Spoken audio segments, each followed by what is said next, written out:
Hello everyone, thank you for joining me. I just finished reading John Green's Everything is Tuberculosis. So in this video, I will give you a brief summary and review of this book. If you are curious about this book, or if you don't have time to read it, but you want to know what key information is contained in this book, then this is the video for you. Let's dive in. This book is structured as two parallel narratives. One is the history of the disease tuberculosis itself. The other is the story of Henry, who is a tuberculosis patient that John Green met in Sierra Leone. And this young man and his family's story and their experience with the disease was what originally inspired him to write this book. Let's look at the tuberculosis itself first. The history of tuberculosis dates back thousands of years. In ancient Egypt, mummies were found with holes in their bones, which is a sign of tuberculosis infection. Records of it was also found in early America, dating all the way back to before the Columbian Exchange and as far back as 200 CE in China, where it used to be known as huaifu. Because people suffering from it have difficulty breathing, bloody coughs, abdominal pain, loss of appetite, etc., it can cause the patient to literally waste away, showing a lot of weight loss and just physical shrinking and shriveling. This disease became known as consumption, and it really reached its height in 18th and 19th century Europe. However, before we had a fully medical understanding of this illness and its infectious nature, it was largely romanticized, especially by upper-class European sufferers. In men, it was associated with creative genius and creative energy, probably a correlation rather than causation, because a lot of famous poets and writers were suffering from this condition. In women, it was viewed to have heightened their beauty, because people that suffer from consumption tend to lose a lot of weight, and this illness also causes pallor of the skin, large sunken eyes, and rosy cheeks. And that, combined with just a generally vulnerable and weak demeanor, all became romanticized as prized features of feminine beauty. But as the quality of life of the upper class improved, this view started to shift. With the rise of industrialization, it was increasingly the poor that started to get sick. So instead of viewing this as a hereditary disease that heightened creative genius and beauty, people started seeing this more as a condition of industrialization. And the view of the disease started shifting towards infectious rather than hereditary. In the 1880s, a German doctor by the name of Robert Koch discovered Mycobacterium tuberculosis, which is the microorganism that causes tuberculosis infections. He later developed a serum that he originally thought was a cure, but then was debunked by none other than Arthur Conan Doyle. However, this Koch serum turned out to be effective in identifying tuberculosis, and it was used as an identifying method for a very long time. But as the medical understanding of this illness improved, the general public's view shifted from romanticization to stigmatization, partly due to, as I mentioned before, it was increasingly the poor that was getting sick.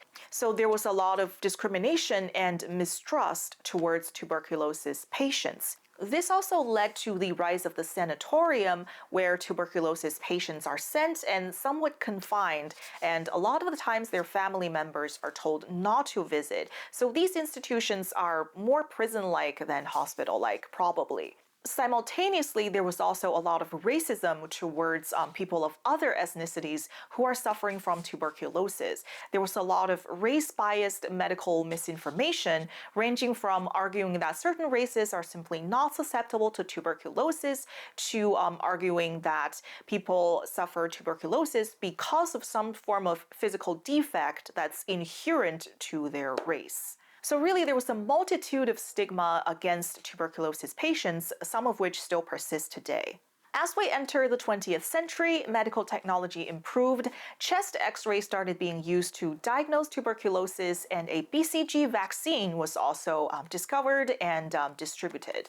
By the 1950s, a number of existing medications have been proven effective against tuberculosis. So then in the 1960s, the medical community had refined the treatment of tuberculosis into the RIPE protocol, which involves a cocktail of 4 drugs that, when used together, proved to be very effective, and tuberculosis was largely curable by then. However, this is far from the end of this illness in human history. A number of drugs used in the right protocol are very expensive and difficult to access for poorer countries. So we're increasingly seeing this illness persisting in less economically prosperous nations. One of the main arguments that the author puts forward is that the cure is where the disease is not, and the disease is where the cure is not. So tuberculosis is really an expression of injustice. While the cure exists, it is very difficult to access in countries such as Sierra Leone, where not only is it very expensive, a lot of these drugs are patented and monopolized by large pharmaceutical companies such as Johnson & Johnson.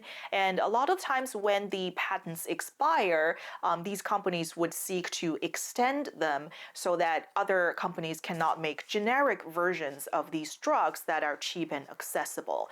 But even as these patents expire, a lot of the times there is a lack of incentive to create generic drugs to cure tuberculosis because pharmaceutical companies don't see it as lucrative enough. There is also an underinvestment in new drugs that can cure TB because, as the author argued, the nations that have the medical research and the financial power to develop these drugs are often where the disease is not. And where TB is rampant is usually countries that don't have this kind of economic or scientific power to develop new cures. This, of course, has negative ramifications for all of us because when left untreated, TB can develop drug resistance.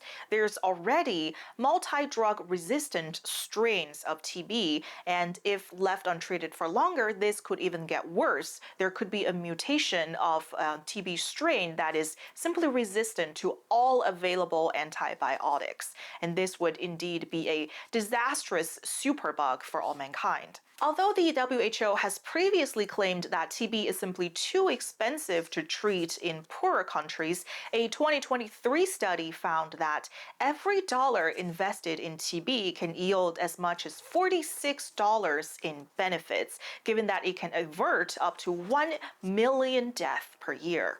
So alongside all of these research and statistics, the author John Green also uses the story of Henry to really put forward a strong argument for treating TB globally.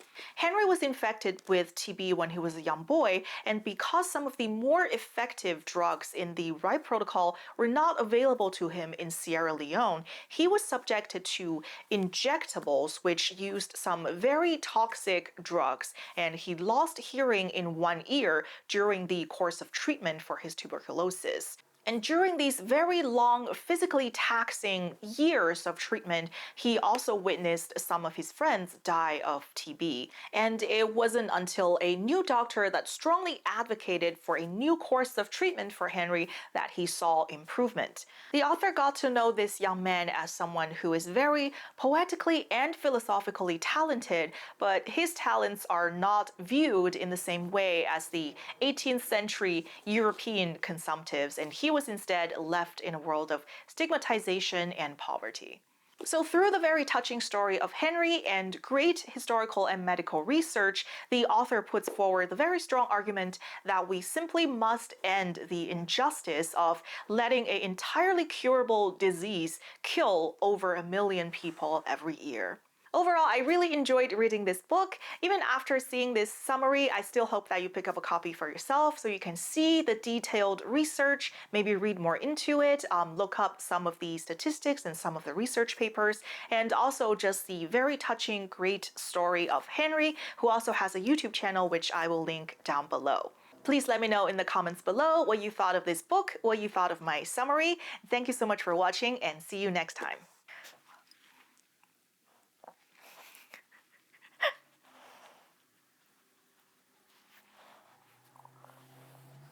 Hi, Nala. Hi.